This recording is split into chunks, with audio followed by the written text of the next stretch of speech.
Holidays-nale, adu namma GT Holidays da. GT Holidays, South India's #1 travel brand. You know you are special when you're with GT Holidays. ரொம்ப ஓப்பனா பேசுறப்ப கொஞ்ச நாள் நீங்க இன்டர்வியூஸே வேண்டாம், interviews நான் கொடுக்க மாட்டேன் அப்படின்னு சொல்லி மீடியாவை அவாய்ட் பண்ணீங்க இல்லையா? அது இந்த காரணம் தான்ப்பா, வைரல் ஆக்கி விட்டுறாங்க எல்லாத்தையும்னு. இப்ப வைரல் ஆகுறது ரொம்ப ஃபேமஸ்ங்கிறதா. கிட்ட இந்த நெகட்டிவிட்டி தான் வேணும்னு நினைச்சு நீங்க போட்டீங்கன்னா அவ்வளவுதான், அது ஃபேட், ஒண்ணுமே பண்ண முடியாது. ஓகே, இதுல அந்த கட் பண்ணி இதை கட் பண்ணி இந்த வார்த்தையை தூக்கி போடு அப்படின்னு நீங்க முடிவு பண்ணிட்டீங்கன்னா, உங்களை பொறுத்த வரைக்கும் மென்டலி நான் அந்த ஏஜ்லயே ஸ்டக் ஆயிட்டேன், எனக்கு அதுதான். மென்டலா நான் என்ன ஏஜ்ல இருப்பேன்னு நீங்க ஃபீல் பண்றீங்க? 25. ஓ மை காட், சீச்சி அவ்வளோலாம் சொல்ல வேண்டாம். அந்த ஒரு பெண்களுக்கு 30ஸ்ல ஒரு அழகு இருக்கும். இது ஒரு பெரிய நடிகை எனக்கு சொல்லியிருக்காங்க. உடம்பையும் மனசையும் இந்த 30 வயசு இதுதான் last stage of your life. க்ரோத்தே எல்லாமே அப்பதான் முடியும், 30s to 35ஸ்ல. அந்த வயசுல பிடிச்சி வச்சுக்கோங்க தேவி, அதுக்கப்புறம் அப்படியே இருப்பீங்க கடைசி. மேம், நீங்க சொன்னீங்கல்ல இந்த மாதிரி போலீஸ் கெட்டப்ல பார்த்துட்டு நிறைய ப்ரொபோசல்ஸ்லாம் வந்ததுன்னு சொல்லிட்டு. ஆமா, ஸ்தோத்திரமா அப்படின்னா சோத்திரமா ஸ்தோத்திரம் சொல்லுங்க. நிறைய இப்போ ஃபாரின்ல எல்லாம் இருக்கிறவங்களாம் NRIs இருக்காங்கல்ல, அவங்களாம் I'm interested in you, like I wish to date you எல்லாம் கேட்கும்போது நான் ஓப்பனா சொல்லிடுவேன். எல்லாருக்குமே ஃபேவரட்டான உங்களுடைய டப்பிங் வாய்ஸ்னா ஸ்னேகா மேம்க்கு பண்ணது புதுப்பேட்டையில. ஸோ அது வந்து ஏதாவது உங்க ஃபேவரட் டைலாக் பேசி காட்ட முடியுமா? சொல்லணும்னு நினைச்சேன்.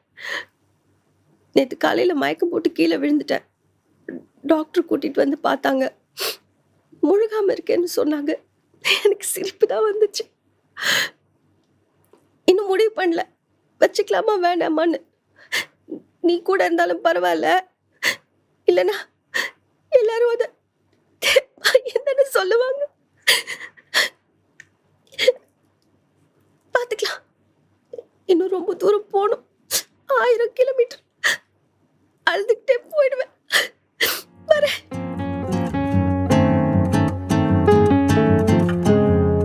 ரொம்ப ஓப்பனா பேசுறப்ப கொஞ்ச நாள் நீங்க இன்டர்வியூஸே வேண்டாம், இன்டர்வியூஸே நான் கொடுக்க மாட்டேன் அப்படின்னு சொல்லி மீடியாவை அவாய்ட் பண்ணீங்க இல்லையா? பிகாஸ் சில விஷயங்கள் நம்மகிட்ட கேட்பாங்க, எதுக்கு தேவையில்லாம they want something. அது இந்த காரணம் தான்ப்பா, வைரல் ஆக்கி விட்டுறாங்க எல்லாத்தையும்னு. இப்ப வைரல் ஆகுறது ரொம்ப ஃபேமஸ்ங்கிறதா. அந்த தைரியம் இப்ப பாத்தீங்கன்னா, இப்ப நான் போல்டா பேசுவேன் எதுவா இருந்தாலும். இப்போ உங்களுக்கு என்கிட்ட இந்த நெகட்டிவிட்டி தான் வேணும்னு நினைச்சு நீங்க போட்டீங்கன்னா அவ்வளவுதான், அது ஃபேட், ஒண்ணுமே பண்ண முடியாது. ஓகே, இதுல அந்த கட் பண்ணி இதை கட் பண்ணி இந்த வார்த்தையை தூக்கி போடு அப்படின்னு நீங்க முடிவு பண்ணிட்டீங்கன்னா யாருனாலே எதுவும் பண்ண முடியாது. நான் அப்புறம் முன்னாடி எல்லாம் இல்ல, ஐயோ இல்லங்க நான் அப்படி பேசலங்க அப்படின்ற ஒரு கேரக்டர் இருந்துச்சு. இப்பெல்லாம் இல்ல, பேசினேன் என்ன அப்படின்ற ரேஞ்சுக்கு தெனாவட்டு இல்ல, பேசிட்டேங்க, என்ன பண்றது. இப்ப என்ன பண்ணலாம்? ஆமா, உலக நாயகனுக்கே அந்த பிரச்சனை வருது, பாவம், என்ன பண்றது. அவ்வளவு தெளிவா பார்த்து நுணுக்கமா வார்த்தைகளை விடக்கூடிய பெரிய இடங்களுக்கே வேற பிரச்சனை வருது. நம்ம பாட்டுக்கு ஏப்பா நானே ஏதோ என் வழியில தெரிஞ்சு ஜாலியா அப்படியே பேசிட்டு போறேன். அதனாலதான் நான் வந்து எமோஷன் கூட ஆக வேண்டிய இடத்துல ஆகாம பேசுறது. ஏன்னா தினந்தோறும் நடிக்கும் போது பாக்குறீங்க அந்த எமோஷன்ஸ் எல்லாம். இங்க வந்துட்டு தேவி பிரியாவா இருப்போமே. ஐ எம் வெரி எமோஷனல், எனக்கு பிரமிப்பான ஒரு விஷயம் பார்த்தா கூட கடகடன்னு கண்ணு கலங்கிடும், இங்கெல்லாம் தழுதழுத்துரும். பிகாஸ் அந்த ஒரு என்ஜாய்மெண்ட், அது பார்க்கும்போது ஒரு பரவசம் இருக்குல்ல, அந்த மாதிரி சின்ன ஒரு பாசமான விஷயம் பார்த்தா கூட கண்ணு கலங்கிடும். அந்த மாதிரி நான் வீக் தான், ரொம்ப வீக். பட் வந்து இங்க நான் இப்படி இருந்தாதான் மக்களுக்கு பிடிக்கும்னு எனக்கு தெரியும். ஸோ அதுக்கேற்ற மாதிரி கொடுக்குறேன். இல்லைன்னா இப்ப நான் உங்களை அழ வைக்கிறதுக்கு எனக்கு 1 செகண்ட் போதும். சொல்றேன், for example, if I would have said something serious about whatever the contents I have been telling you, நான் சீரியஸா பேசியிருந்தா எமோஷன் ஆக்கியிருப்பேன் நிஜமாவே. அது வேண்டாம், ஏன்னா நிறைய பேர் பண்ணிட்டாங்க. ஓகே, கரெக்டா? அது தேவையில்லை, ஜாலியா இருப்போம். ஓ இப்படி பாக்குற தேவி பிரியா நல்லா இருக்கு அப்படின்னு மக்கள் ஃபீல் பண்ணட்டுமே. எஸ். மென்டலி உங்க ஏஜ் என்னவா இருக்கும் மேம் இப்ப? ஏன்னா இப்ப அதான் நம்ம முன்னாடி சொல்லியிருந்தோம் இல்லையா, உங்களை பொறுத்த வரைக்கும் மென்டலி நான் அந்த ஏஜ்லயே ஸ்டக் ஆயிட்டேன், எனக்கு அதுதான். இல்லைன்னா இயர்ஸ் பாக்குறப்ப டக்குன்னு எப்படி 20 வருஷம் போச்சு, 10 வருஷம் போச்சு அப்படின்ற ஒரு இது இருக்கும்ல. Okay, you are seeing me how much மென்டலா நான் என்ன ஏஜ்ல இருப்பேன்னு நீங்க ஃபீல் பண்றீங்க? 25. ஓ மை காட், சீச்சி அவ்வளோலாம் சொல்ல வேண்டாம். அந்த ஒரு பெண்களுக்கு 30ஸ்ல ஒரு அழகு இருக்கும். தட்ஸ் யுவர் ஃபைனல் ஸ்டேஜ்னு சொல்லுவாங்க. அந்த வயசை கட்டுப்படுத்தி புடிச்சு வச்சுக்கணும். அந்த வயசு இருக்கு இல்லையா, அந்த வயசுல நம்ம பாடி மனசு எல்லாத்தையுமே கட்டுப்படுத்தி பிடிச்சு வச்சுட்டா இட் ஸ்டே ஃபார் லாங் லாஸ்டா ஸ்டே ஆகுன்ற ஒரு பேர் இருக்கு. இது ஒரு பெரிய நடிகை எனக்கு சொல்லியிருக்காங்க. உடம்பையும் மனசையும் இந்த 30 வயசு இதுதான் last stage of your life. க்ரோத்தே எல்லாமே அப்பதான் முடியும், 30s to 35s. அந்த வயசுல புடிச்சு வச்சுக்கோங்க தேவி. அதுக்கப்புறம் அப்படியே இருப்பீங்க கடைசி வரைக்கும். ஒரே மேம் மாதிரி அழகுல சொல்றேன், அழகுல உள்ள அழகுல எல்லாத்துலயுமே அந்த மாதிரி புடிச்சு வைங்க. அதுதான் அந்த பர்சனாலிட்டி. ஆமா. சோ நான் அந்த ஏஜ்லயே தான் இருக்கேன்னு நினைக்கிறேன். 30 இப்போ நான் செட்டில் எல்லாம் போனா எல்லாருக்கும் என்ன பிடிக்கும். ஜாலியா இருப்பேன், அரட்டடிப்பேன், சந்தோஷமா இருப்பேன், சிரிச்சுட்டே இருப்பேன். வயசுக்கு ஏற்ற மேல நடந்துக்கிறதே இல்ல அப்படின்னு சின்ன பசங்க எல்லாம் என்ன கேட்கும், ஏன்டி நடந்துக்கணும், எனக்கு இப்படி ஆமா எனக்கு இப்படி இருக்கேன், ஜாலியா இருக்கேன், பிடிக்குது. நீங்க எல்லாம் தான் நீ ஜாக்கிரதையா இருக்கணும். நீங்க என் வயசுக்குலாம் நீங்க வரும்போது எப்படி இருப்பீங்க நான் பாப்பேன். அப்போ நான் இப்படிதான் இருப்பேன். ஆனா அது ஒரு ஃபிக்ஸ் பண்ணிடுறாங்களா, ஓகே இந்த ஏஜ்ல இப்படிதான் பிஹேவ் பண்ணணும், இந்த ஏஜ்ல இப்படிதான் இருக்கணும் அப்படின்ற மாதிரி. இப்போ அப்படி இல்ல. இப்போ பீப்புள் ஆர் ஆல் லைக் அப்போல்லாம் அந்த ரொம்ப வேரியேஷன். வயசுக்கு ஏற்ற மாதிரி நடந்துக்க மாட்டியா என்ன அப்படிலாம், என்ன ஐயா நம்ம சின்ன குழந்தை மாதிரி இப்படிலாம் பண்ணுவாங்க. இப்போ அப்படிலாம் கிடையாது. இப்போ கொஞ்சம் இந்த கிரிஞ்சு பீப்புள் இருக்காங்கல்ல, அவங்க மட்டும் தான் அப்படி பேசுவாங்க. இப்போ இருக்கிற ஜென்ஸ் எல்லாம் பேசுறது கிடையாது, ஜாலியா இருக்காங்க, அவங்க பாட்டுக்கு ஜாலியா பிஹேவ் பண்றாங்க. நம்ம இப்படி கொஞ்சம் அப்புறம் அப்படின்னா தான் பயப்படுவாங்க. எதுக்கு அப்படி இருக்கணும், நான் நடிக்கல, எனக்கு அப்படி இருக்கவும் முடியாது. see the way I'm speaking, நான் இப்படிதான் இருப்பேன் செட்லயும். கலாட்டா பண்ணிட்டு அட்டகாசம் பண்ணிட்டு எல்லாரும் அக்கா என்னக்கா நீ நான் இருக்கும் போதுல நீ இருக்கு, நீ ஏடி அமைதியா இருக்க, நீ ஜாலியா இரு அப்படிலாம் எக்ஸ்பிளைன் பண்ணுவாங்க. அது அவங்களால இருக்க முடியல, அதனால அவங்கள பார்த்தா வித்தியாசமா இருக்குமா இல்ல, அந்த ஒரு சொபிஸ்டிகேஷன், அந்த ஒரு செலிபிரிட்டி ஃபீல்ல அவங்க என்னை எதிர்பார்க்கறாங்க. என்னால கால் மேல கால் போட்டு ஏய் ஜூஸ் கூட ஆட்டிடியூட் வேணும் அப்படி, அந்த ஆட்டிடியூட் தான் இன்னைக்கு நான் ஹீரோயின் ஆயிருப்பேன் சீரியஸா. ஓகே, அதெல்லாம் இல்ல. அந்த ஒரு தன்னைத்தானே தாழ்த்திக்கிறது பெட்டர் எப்பவுமே. மத்தவங்க நம்மளை தாழ்த்துறதை விட நம்மளே நம்மளை தாழ்த்திட்டு இருக்கிறது பெஸ்ட். ஆமா, பிகாஸ் நம்மளை பத்தி ஏதோ நினைச்சுக்கிட்டு அவங்க ஏதாவது சொல்லும் போது நமக்கு அது ஹர்ட் ஆகி எதுக்கு நான் இப்படிதான் என்ன இப்போ மேம் நீங்க சொன்னீங்கல்ல இந்த மாதிரி போலீஸ் கெட்டப்ல பார்த்துட்டு நிறைய ப்ரொபோசல்ஸ் எல்லாம் வந்ததுன்னு சொல்லிட்டு. சோ அந்த டைம்ல இப்ப இன்ஸ்டால எல்லாம் இப்பெல்லாம் நிறைய டெக்ஸ்ட் எல்லாம் வரும். அப்பெல்லாம் லெட்டர் அந்த மாதிரிலாம் நேர்ல பார்த்து சொல்றது அப்பெல்லாம் இருக்கும் இல்லையா? லெட்டர்ஸ்லாம் ரொம்ப பர்சனலா அந்த மாதிரி எல்லாம் அனுப்புனது இருக்கும்ல. லேண்ட்லைன்ஸ் தான், யார் கால் பண்றானே தெரியாது. ரொம்ப இன்ட்ரெஸ்டிங்கா இருக்கும். நான் நெகட்டிவ் கால்ஸையும் சேர்த்து சொல்றேன். அப்படியா? ஏதாவது மறக்க முடியாத கால்? அதான் இந்த மாதிரி கால் வந்தது. கல்யாணம் அம்மா ஸ்தோத்திரம்மா அப்படின்னா, ஸ்தோத்திரமா ஸ்தோத்திரம் சொல்லுங்க அப்படின்னு ஆரம்பிச்சாங்க. இந்த மாதிரி ப்ரப்போசல் வந்திருக்கு அப்படின்னு எங்க அம்மா உருள்றாங்க, அங்க சிரிக்கிறாங்க விழுந்து விழுந்து. அப்போ இல்ல நான் கிறிஸ்டின் இல்ல, இருந்தாலும் உனக்கு கல்யாணம் பண்ணிக்க இஷ்டமாமா அப்படின்லாம் கேட்டாங்க. நான் சொன்னேன் இல்ல இப்ப பண்ணிக்கிற ஐடியா இல்ல, இன்னும் கொஞ்ச நாள் ஆகும். சரிம்மா சரிம்மா அப்படி சொல்லிட்டு வச்சுட்டாங்க. அந்த மாதிரி கால்ஸ் நிறைய வரும். அப்புறம் மற்றபடி நெகட்டிவ் கால்ஸ் தான் நிறைய வரும் லேண்ட்லைன்ல. ஏன்டா லேண்ட்லைன் இருக்கும். சரி ஓகே, ஆமா C sorry sir not interested. அந்த டிப்ளமேசி அப்போ கிடையாது இல்ல. அடிங்க அவனை எப்படா நீ இப்படி பேச அப்படிதானே வரும். ஆமா, கோவம் தான் ஃபர்ஸ்ட். நம்மள பார்த்து கேட்டானே அந்த கார் கரகாட்டக்காரர்ல வர கார் மாதிரி நம்மள பார்த்து எப்படி என்ன பார்த்து எப்படா நீ அப்படி கேட்பேன்னு திரும்ப திரும்ப அந்த ஒரு ஃபீல் இருக்கும். சில சமயம் கோவத்துல தான் அழுதுருவோம். Because people approach you in a different way. இல்ல சி அவங்கள பிளேம் பண்ண முடியாது. It has been a pattern. Not everybody I am talking about. அப்படி இருக்கும்போது நம்மளையும் அதுக்குள்ளே இழுத்துட்டாங்களே, நம்மளை நான் அந்த மாதிரி இல்லை அப்படின்னு நம்மளை அவங்க கிட்ட நான் அப்போல்லாம் ஜஸ்டிஃபிகேஷன் கொடுத்துட்டு இருப்பேன். இப்போல்லாம் அப்படிலாம் இல்லை. இப்போதான் நிறைய ஆப்பர்ச்சுனிட்டிஸும் இருக்கு. இந்த மாதிரி இப்பவும் அப்படி இருக்கு, சில விஷயங்கள் இருக்கு. அப்படிலாம் சில விஷயங்கள்லாம் வரும்போது sorry I am not interested. அவங்களும் ரொம்ப ஹம்பிளா தேங்க்யூ ஸோ மச் அவ்வளோதான். ஓகே யா சி ஃப்ரம் இப்போ நிறைய இப்போ ஃபாரின்லாம் இருக்கிறவங்களாம் என்ஆர்ஐஸ் இருக்காங்கல்ல, அவங்களாம் I am interested in you, like I wish to date you அப்படிலாம் கேட்கும்போது நான் ஓப்பனாக சொல்லிடுவேன் sorry you have contacted the wrong type, I'm sorry அப்படின்னு சொல்லி அனுப்பிச்சிடுவேன். That's okay thank you take care அப்படின்னு போட்டுருவாங்க. சார் ரொம்ப ஜென்டலா இருக்காங்க. இப்பெல்லாம் ஆச்சரியமா இருந்தது எனக்கு. பரவாயில்ல சி இருக்கு, ஒருவேளை எனக்கு அந்த மாதிரி வரலையோன்னு அதுக்கும் நான் போல்டா இப்பெல்லாம் கொடுக்க ஆரம்பிச்சிருது பதில். ஓகே ஏன் அந்த மாதிரிலாம் ஏதாவது ரொம்ப கொஞ்சம் சீப்பாலாம் பிஹேவ் பண்ணாங்கன்னா நானும் திரும்பி இறங்கி சீப்பா கொடுத்துறது. அப்பாடா அப்படின்னு ஒரு சாட்டிஸ்ஃபேக்ஷன் நமக்கு ஒன்று வந்துடும். இல்லைன்னா அது இன்ஸ்டாஸ்ல தான் சம்டைம்ஸ் நமக்கு தான் அதுக்கெல்லாம் நிறைய ஆப்ஷன்ஸ் இருக்கு. தேவையில்லாத மெசேஜ்கள் நமக்கு பார்க்கவே வேண்டாம், பிளாக் பண்ணிடலாம், ரிப்போர்ட் பண்ணலாம். இப்போ இன்ஸ்டாகிராம்ல அந்த மாதிரி நிறைய ஆப்ஷன்ஸ் இருக்குல்ல உங்களுக்கு. வந்த ஸ்டார்டிங்ல வந்து நமக்கு தெரியாது. அப்புறமா வந்து நம்ம போட போட இது பிடிக்கலையா, ஓகே கட் கட் கட்ன்னு. ஆனா எல்லாரும் பாசிட்டிவா தான் பேசுறாங்க. Okay. யாராவது ஒருத்தர் 2 பேர் தான் தப்பா கமெண்ட் பண்ணுவாங்க. நான் சொல்றது கண்டிப்பா 99.9% எனக்கு பாசிட்டிவா தான் வரும். அது நம்ம டெலீட் பண்ணி வைக்கிறோம், ஹைட் பண்ணி வைக்கிறோம், அந்த மாதிரி பழக்கம்லாம் எனக்கு கிடையாது. பட் காமனாவே அந்த மாதிரி வரல. வந்தா கொஞ்சம் ஃபீலிங் கஷ்டமா இருக்கும். அது தூக்கி போட்டுற வேண்டியதான். ஏன்னா அவனோட எண்ணம் அது, ஆமா. நம்ம ஒண்ணும் பண்ண முடியாது. உன்னோட கேவலமான எண்ணம். எல்லாரும் தப்பா பேசினா பரவாயில்ல, மத்தவங்க எல்லாம் என்ன நல்லா பேசும்போது அந்த கூச்சம் கூட உனக்கு இல்லையே. ஒருத்தன் கையெடுத்து கும்பிட்டுருக்கான், ஒருத்தன் வந்து பிளஸ் பண்ணியிருக்கான், நடுவுல நீ ஒரு தப்பான ஒரு கமெண்ட் போடும்போது உனக்கு தான் அசிங்கம், எனக்கு அசிங்கம் இல்லை. அதனால அது எனக்கு அப்போ ரொம்பலாம் பிளாக் பண்ண மாட்டேன். ரொம்ப இது மேல ஓகே.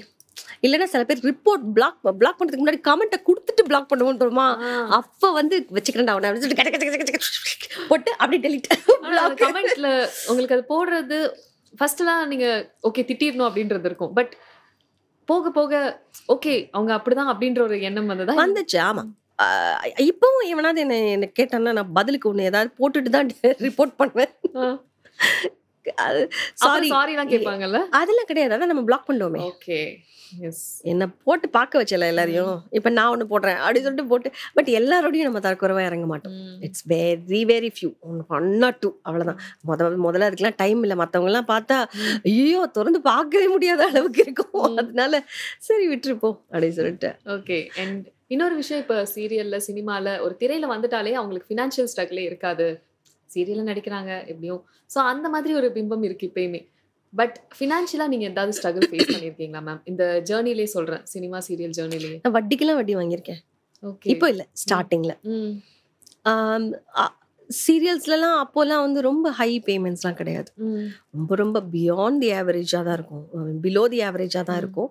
அப்படி இருக்கும்போது நமக்கு அது நம்மளும் நம்மளை நல்லா காமிச்சுக்கணும் போது it has to be our own costumes, our own accessories and everything. அப்போ கம்பெனி கார்லாம் அனுப்புவாங்க, அதெல்லாம் ஓகே, மற்றபடி அது பிரச்சனை இருக்காது. இப்போதான் வந்துருங்க மேம் லொக்கேஷன் அனுப்புறோம் அப்படின்ட்டுருவாங்க.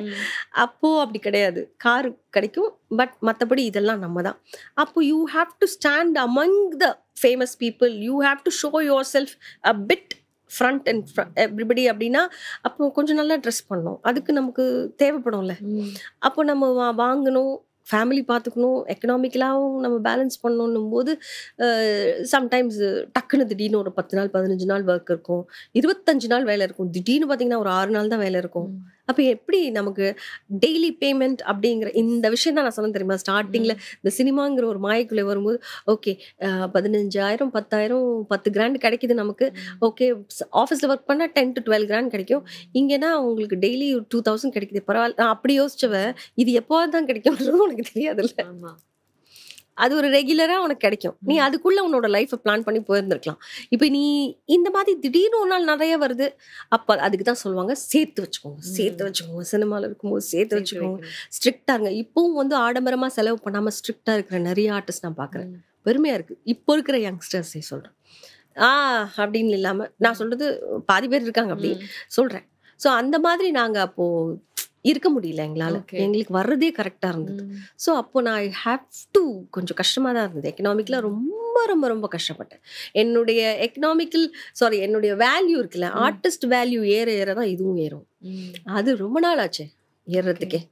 செல்வியிலலாம் எனக்கு ரொம்ப கம்மி பேமெண்ட் அப்போ. ஆனால் அந்த ஒவ்வொரு சாரியும் அப்போ சந்திரமுகி சாரீஸ் ரொம்ப ஃபேமஸ், ஒவ்வொன்றும் 1,500 இருக்கும். அப்போ 1,500 2003ல யோசிச்சு பாருங்க, ரொம்ப பெரிய விஷயம் இல்லை. இப்போனா ஒரு சாரியே 1,500 தான் minimum. You can get cheap saris. இப்போ அப்போல்லாம் நம்ம சாரி போடணும்னா கிராண்டான சாரினா அந்த ரேஞ்சில் வாங்கினாதான் உண்டு. ஸோ அதுக்கேற்ற மாதிரி நான் பேலன்ஸ் பண்ணிட்டு தான் இருந்தேன். ரொம்ப நாள் இல்லை, ஓகே கடவுள் அதுக்கப்புறம் கொஞ்சம் ஒரு ரெகுலராக ஒரு விஷயம் கொடுத்தாரு, அதனால அப்படியே போயிட்டே இருந்தது, அதில் மேனேஜ் பண்ணி போயிட்டேன். ஓகே. ஆனால் அந்த கடன் இல்லாம வாழ்றதா ரொம்ப நிம்மதியா அப்படி இருக்க ஒரு வாழ்க்கையா இருந்திருக்கும் இல்லையா? அதுல இருந்து எப்படி வெளியே வருவோம் அப்படின்ற ஒரு போராட்டம் இருக்கும் இல்லையா அந்த டைம்ல? ஆமா, ஐயோ இது இப்பதானடா வாங்கணும் அப்படின்னு, ஐயோ இப்ப இதுக்கு வந்து அவர் கேட்க வருவாரு போது அதுக்கு வட்டி வாங்கி வட்டி கொடுத்துருக்கேன். நான் வட்டி வாங்கி வட்டி கொடுத்துருக்கேன். அதுக்கப்புறம் போதுண்டா சாமி அப்படின்னு சொல்லிட்டு ஒரு அளவுக்கு. ஆமா, அதனாலேயே ரொம்ப நாள் கார் வாங்காம இருந்தேன். ஓன் ஹவுஸ் வாங்காம இருந்தேன் ரொம்ப நாளா. பிகாஸ் எல்லாரும் சொல்லுவாங்க, ஒரு மோட்டிவேட்டிங்கா சொல்லுவாங்க, நீ வாங்கு அப்பதான் அதுக்கு உழைக்க முடியும். சினிமாவில் அப்படி கிடையாது. அது கொடுத்தாதான் நமக்கு காசு வரும். நம்ம ஓடி ஓடி உழைக்கிறதுக்கு இது ஒன்றும் கிராப்பிங் கிடையாது இல்ல. அது வரும்போது தான் நமக்கு காசு கிடைக்கும். ஸோ அதை நம்பி நம்ம இதில் இறங்க முடியாது. அண்ட் ரொம்ப நாளாக வந்து உங்களை வந்து அக்னாலஜ் பண்ணவே மாட்டாங்களே பேப்பர்ஸ் விஷயமா, ஐடியோ இல்லை லோன்ஸ்லேயோ. அப்படி எப்படி நம்ம ஓடுறது? ரொம்ப நாள் ஆச்சு. என்னோட சிபில் ஸ்கோர்லாம் பார்த்து நம்பிக்கையே எனக்கு லோன் கொடுக்கறதுக்கே ரொம்ப நாள் ஆச்சு. ஓகே. ஸோ பார்த்து பார்த்து தான் கஷ்டப்பட்டு தான் பண்ணிட்டு இருந்தோம் எல்லாமே. நிறைய பேர், நான் மட்டும் இல்லை, நிறைய பேர் நம்பி சினிமாவுக்காக பந்தாவா இருக்கணுங்கிறதுக்காக எல்லா கேஜெட் ஆக்சசரிஸ் எல்லாம் வாங்கிட்டு உள்ளுக்குள்ள கஷ்டப்படுறவங்க இப்பவும் இருக்காங்க. ஆனா இப்போ உங்களுக்கு ஒரு கோல், சொந்த கார், சொந்த வீடு, ஒவ்வொன்னா வரப்ப அது ஓகே. ஒன்று தெரியுமா, பாஸ்போர்ட்ல என்னோட ஓன் ஹவுஸ் அட்ரஸ் போடும்போதெல்லாம் I'm done for my life ன்னு தோணுச்சு. That's what you wanted ல. See, every time பாஸ்போர்ட்ல எல்லாம் அட்ரஸ் மாத்திட்டே இருக்கணும். வாடகை வீடு போயிட்டு இருக்கும்போது for the first time your own house address in your passport, Avaada அப்படி போட்டு அவ்வளோ சந்தோஷமா இருந்தது. அது வந்து நம்மளே உழைச்சி அத்தனை வருஷம் கடந்து வந்து அது பண்ணும்போது தான் அந்த ஒரு திருப்தி இருக்குல்ல. ப்ளீஸ் அதை மட்டும் எல்லாரும் நம்மளோடது. அப்படியே பின்னாடி இளையராஜாவோட சாங்லாம் கான் வித் விண்டெல்லாம் வருது எனக்கு.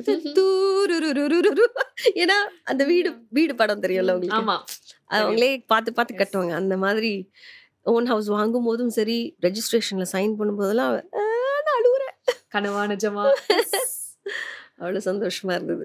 எல்லாருக்குமே ஃபேவரட்டான உங்களுடைய டப்பிங் வாய்ஸ்னா ஸ்னேகா மேம்க்கு பண்ணது புதுப்பேட்டையில. ஸோ அது வந்து ஏதாவது உங்க ஃபேவரட் டைலாக் பேசி காட்ட முடியுமா? ஐயோ, ஆக்சுவலா அது ரொம்ப சேலஞ்சிங்கான மூவி. போகும்போது அவ்வளவா தெரியல.